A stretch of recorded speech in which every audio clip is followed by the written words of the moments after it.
হাফেজ কারি মাওলানা মুনাইম ফাতেহি সাহেব উপস্থিত থাকবেন।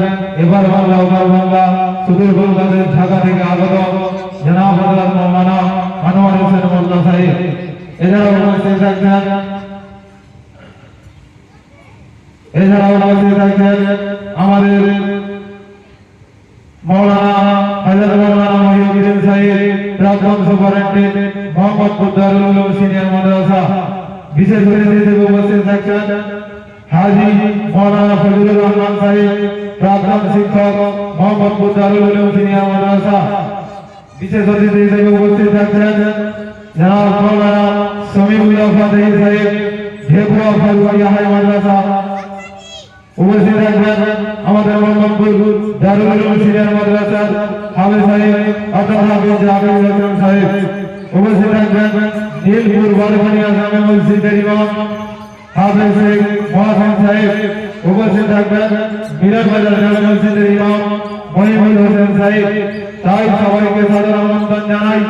আজকে আর কিছুক্ষণ পরেই শুরু হয়ে যাবে, অর্থাৎ মাগরিবের পর মোহাম্মদপুর দারুল উলুম সিনিয়র মাদ্রাসার প্রাঙ্গণে আমাদের গজল ও কিরাত প্রতিযোগিতা শুরু হয়ে যাবে।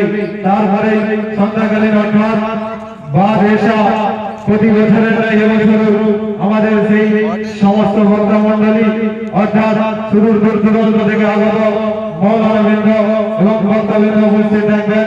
যিনাদের অমূল্য বক্তব্য শোনার জন্য অধীরঙ্গায় আগ্রহী হয়েছি আমরা। তিনি আসছেন সুদূর পূর্বাঞ্চল থেকে আগত মুসাদ্দেদুল সামাদ দাদা হুজুর কেবলা রহমাতুল্লাহ আলাইহি এমন ইশতেহারে জনাব হাফেজ মাওলানা মুনাইম ফাতেহি সাহেব এই সর্বপ্রথম চট্টগ্রামের উপরে আসছেন সুদূর 24 পরগনা বসিরহাট থেকে আগত। তাই সবাইকে বলবো আজকে আমাদের সমস্ত কাজ থেকে যতটা সম্ভব ফারিগ হয়ে মোহাম্মদপুর দারুল উলুম সিনিয়র মাদ্রাসার মাঠে আসার জন্য অনুরোধ করব। এখন আমাদের মাইক বন্ধ থাকবে। মাগরিবের পর কিরাত ও গজল প্রতিযোগিতা শুরু করব ইনশাআল্লাহ। এখনো পর্যন্ত যেসব প্রতিযোগী নাম নথিভুক্ত করে যাননি তাদেরকে বলবো নিজের নাম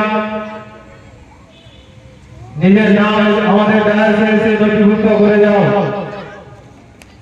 বিশেষ করে আমাদের মোহাম্মদপুর গ্রামে যেসব কচিকাঁচা হাফেজ এবং আলিম এছাড়া যারা মাদ্রাসায় পড়াশোনা করতে চান তাদেরকে অনুরোধ করব মোহাম্মদপুর দারুল উলুম সিনিয়র মাদ্রাসার প্রাঙ্গণে আমাদের স্টেজে এসে নিজের নামটা নথিভুক্ত করে যায়।